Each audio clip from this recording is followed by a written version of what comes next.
जंगल में बहुत सारे पशु पक्षी मिलजुल कर रहा करते थे। उसी जंगल में लाडो नाम की चिड़िया भी रहती थी। वो अपने बच्चों के साथ एक पेड़ के तने में अपना घोंसला बनाकर रहती थी। उसके बच्चे अभी उड़ना सीख ही रहे थे, इसीलिए उन दोनों का अनाज भी लाडो चिड़िया को ही लाना पड़ता। ये मम्मी आ गई, मम्मी आ गई। मम्मा, आपको आने में कितनी देर हो गई? हम आपका इंतजार कर रहे थे। हमें बहुत डर लग रहा था। नहीं बच्चों, ऐसे डरा नहीं करते। खाना ढूंढने के चक्कर में मैं बहुत दूर तक चली गई थी, पर अब चिंता की कोई बात नहीं है। मैं आ गई हूँ ना। मैंने एक अनाज का खेत ढूंढ लिया है। अब बहुत दिनों तक हमें अनाज ढूंढने की कोई जरूरत नहीं है। मैं अब से वहीं जाकर अनाज लेकर आया करूँगी। मम्मी, जब आप घोंसले में नहीं थी, तब यहाँ पर कुछ शिकारी पंछी घूम रहे थे, पर जैसे आपने कहा था, हमने वैसा ही किया। हाँ बच्चों, अगर आपको ऐसा लगे कि बाहर खतरा है, तो घोंसले में ही रहना। चलो, अब ये अनाज के दाने खा लो।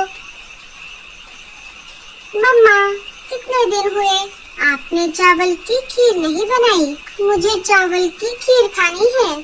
ठीक है पिंकी, मैं कल ढेर सारे चावल लेकर आऊंगी और आप दोनों के लिए खीर बनाऊंगी।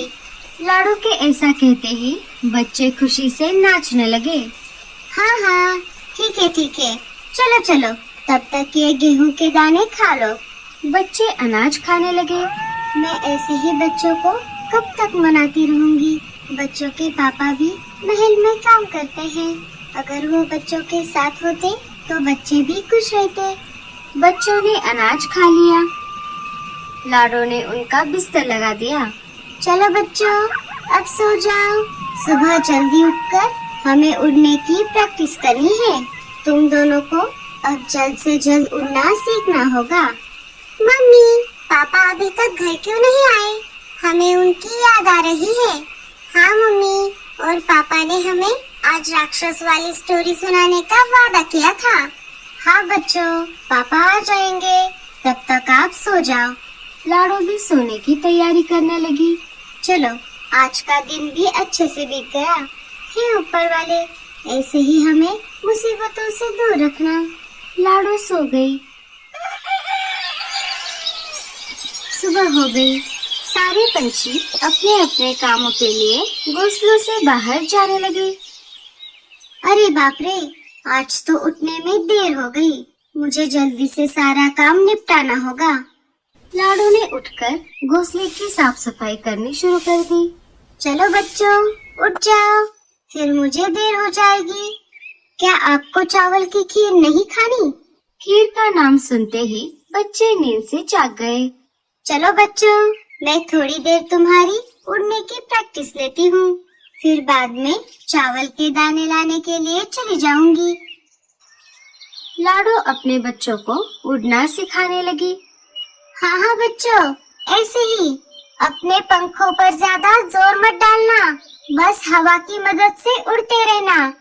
हाँ हाँ, बहुत अच्छे, ऐसे ही उड़ते रहो, ज्यादा दूर मत जाना, बीच बीच में आराम करना।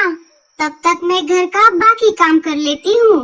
लाडो घोंसले के अंदर चली गई। चलो, अब फटाफट सारे काम कर लेती हूँ। लाडो अपने काम में व्यस्त थी कि तभी आसमान से एक शिकारी पंछी की आवाज लाडो के कानों पर पड़ गई।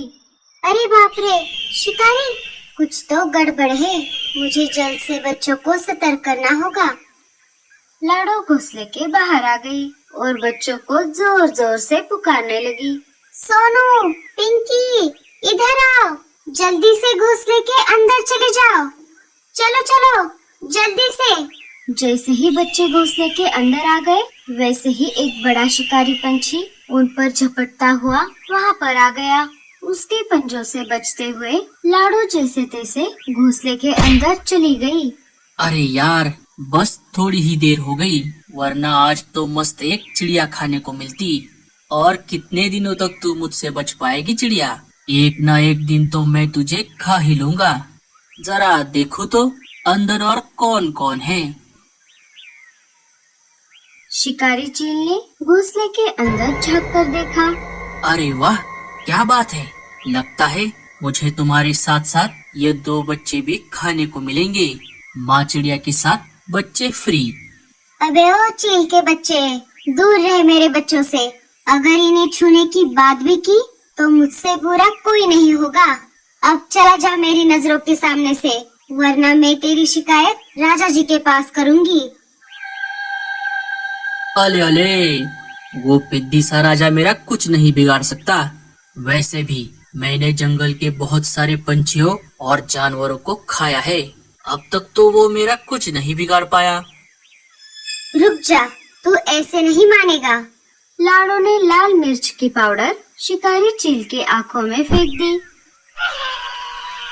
अरे अरे चिड़िया, ये तूने क्या कर दिया? अरे बाप रे, मेरी आंखें, ये तुझे बहुत महंगा पड़ेगा। हाँ हाँ, महंगा हो या सस्ता वो बाद में देखेंगे। अब फुट ले यहाँ से। अब तो मैं यहाँ से जा रहा हूँ, पर तुझे देख लूंगा।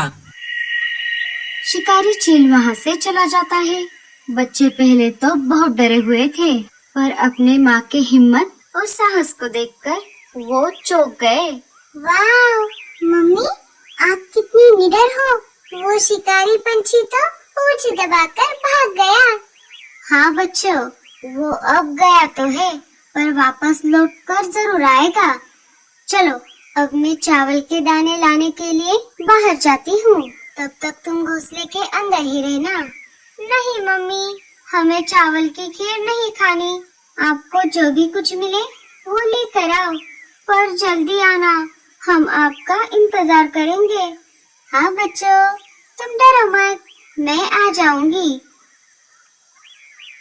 लाडो अपने दिल पर पत्थर रखते हुए वहाँ से चली गई।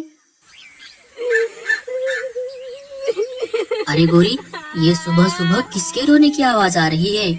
अजी, किसी शिकारी पंछी ने रात में बुलबुल चिड़िया के घोंसले को तोड़कर उसके बच्चों को खा लिया, इसीलिए बेचारी रो रही है। मैं कब से कह रही हूँ आपको कि हमारा घोंसला भी ठीक कर दो, पर नहीं, आपको तो बस फोकट का खाना पीना और सो जाना, बस यही करने को आता है। उस चिड़िया ने मेरे साथ अच्छा नहीं किया, मैं उसे नहीं छोड़ूंगा। लाडो बुलबुल के रोने की आवाज सुनकर वहाँ पर आ जाती है। अरे रानो, क्या बात है? ये बुलबुल क्यों रो रही है?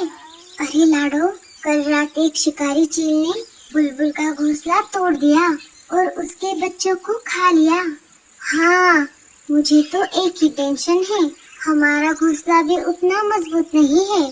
क्या पता अगली बारी हमारी हो। तुम्हारा तो बढ़िया है लाडो, तुम्हारा घोंसला टूटने का कोई टेंशन नहीं है। वैसी बात नहीं है रानो, आज सुबह ही एक शिकारी पंछी ने हम पर हमला किया था, हम भी बाल बाल बचे। चलो, आप सब अपना ध्यान रखना, मुझे चावल के दाने लाने खेत जाना है।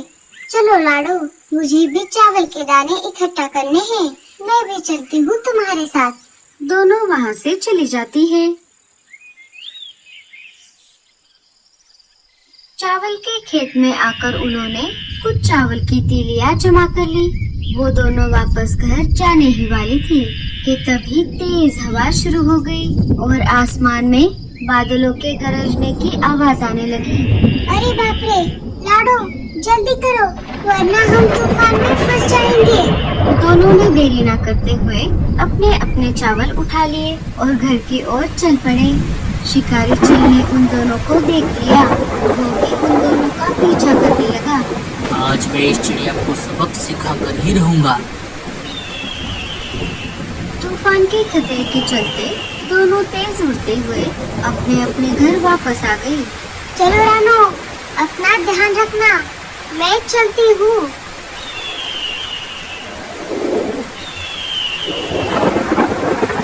लाडो घर आ गई। बच्चे उसे देखकर बहुत खुश हो गए। चलो बच्चों, मैं ढेर सारे चावल के दाने लेकर आई हूँ, अब मैं तुम्हारे लिए खीर बनाती हूँ। लाडो ने कुछ ही देर में चावल की स्वादिष्ट खीर बना ली। बच्चों ने खीर खाना शुरू कर दिया।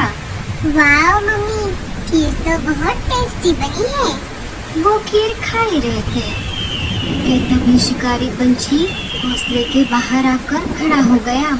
अरे वाह वाह वाह वाह, खुशबू तो बहुत बढ़िया आ रही है।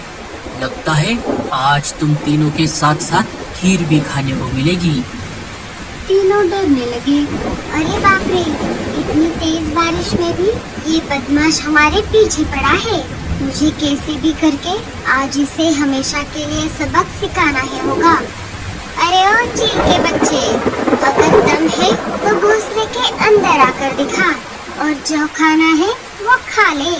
मम्मा, ये तुम क्या कर रही हो? हमें बहुत डर लग रहा है। डरो मत मेरे बच्चों, मैं हूँ ना तुम्हारे साथ। अब जैसे ही वो चील अंदर आएगा वैसे ही हम इस खिड़की से बाहर भाग जाएंगे। बस ये काम हमें बहुत फुर्ती से करना होगा। ठीक है मम्मी, हम वैसा ही करेंगे। लाडो कैसे भी करके चील को अपने झांसे में फंसाना चाहती थी। अरे ओ चिड़िया, अगर मैं अंदर आ गया तो तेरी खैर नहीं। हाँ हाँ, देख लूंगी। अब ज्यादा देर मत कर और अंदर आके दिखा। मुझे तो लगता है तू ये नहीं कर पाएगा, दोगला कहेगा। चील गुस्से में आ गया और जबरदस्ती घोंसले के अंदर घुसने लगा। लाडो तो पहले डरने लगी, पर उसने हिम्मत बांध ली और उसे और ज्यादा उकसाने लगी। क्यों, क्या हुआ? डर गया चील के बच्चे? चील ने अपना सारा दम निकालते हुए घोंसले के अंदर घुस गया। जैसे ही वो अंदर आ गया वैसे ही लाडो ने फुर्ती दिखाते हुए बच्चों के साथ घोंसले की खिड़की से बाहर आ गई। चील अंदर ही फंस गया। अरे इस चिड़िया ने तो मुझे बुद्धू बना दिया।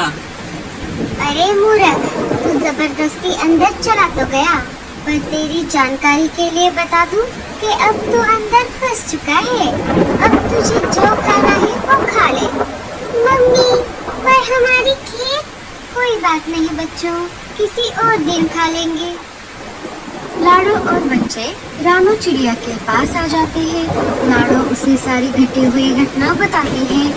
अच्छा हुआ लाडो, तुमने उस चील को अच्छा सबक सिखाया। चलो अब इसी बात पर मेरी तरफ से ये खीर खा लो। मैंने अभी अभी इसे बनाया है। खीर को देखकर बच्चे बहुत खुश हो गए और खीर पर टूट पड़े। आखिर सबको उस चील से छुटकारा जो मिला था। और दोस्तों, आपको हमारी कहानी कैसी लगी प्लीज कमेंट में जरूर बताइएगा। और आप आगे ऐसे ही मजेदार वीडियो देखना चाहते हैं तो प्लीज हमारे वीडियो को सब्सक्राइब, लाइक, शेयर, कमेंट जरूर करिएगा। धन्यवाद।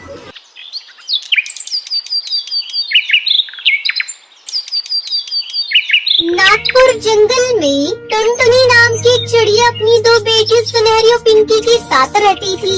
टुनटुनी जंगल के जमींदार कड़कनाथ कौवे के घर मालिन का काम करती थी।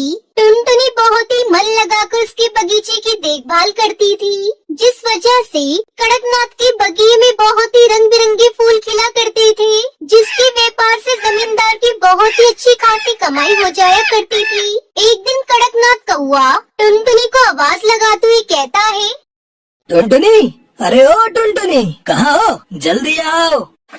मालिक की आवाज सुनकर टुनटुनी भागी भागी वहाँ आती है। जी मालिक, कहिए।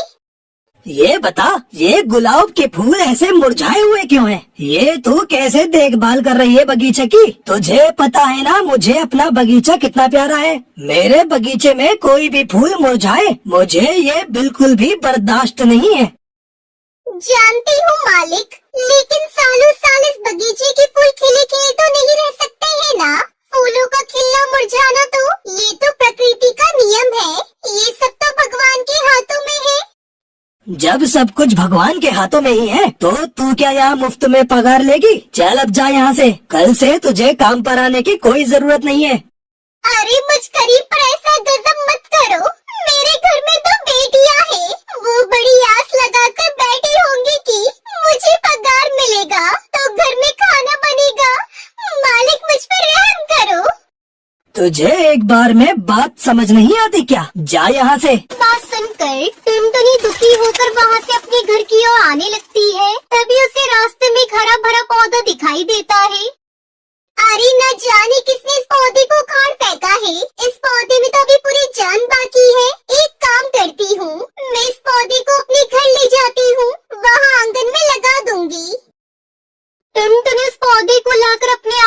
लगा देती है और रोजाना उसमें पानी डालती है। कुछ ही दिनों बाद वो छोटा पौधा बड़ा होने लगता है। ये देखकर टुनटुनी की दोनों बेटियां सुनहरी और पिंकी कहती है, अल्ले पिंकी, ये देख, माँ का लगा हुआ पौधा कैसे तनकर खड़ा हो गया है। अब देखना, बहुत ही जल्दी ये पेड़ हमें मीठे मीठे फल देगा। फिर हम इन फलों को बेचने लगेंगे, जिससे हमारी गली भी मिट जाएगी और माँ को भी इतनी मेहनत नहीं करनी पड़ेगी। अपनी बेटियों की आंखों में अमीरी के सपने देखकर टुनटुनी टूटे मन से कहती है, हे भगवान, लानत है मुझ गरीब माँ पर। कितने दिन हो गए घर में चूल्हा नहीं जला। मालिक ने मुझे काम से निकाल दिया। उसके बाद पक्षियों के घरों में जैसे तैसे झाड़ू पोंछा करके काम मिला। उससे भी मेरे घर का गुजारा ठीक से नहीं हो पा रहा है। मुझे तो कहीं डूब मरना चाहिए।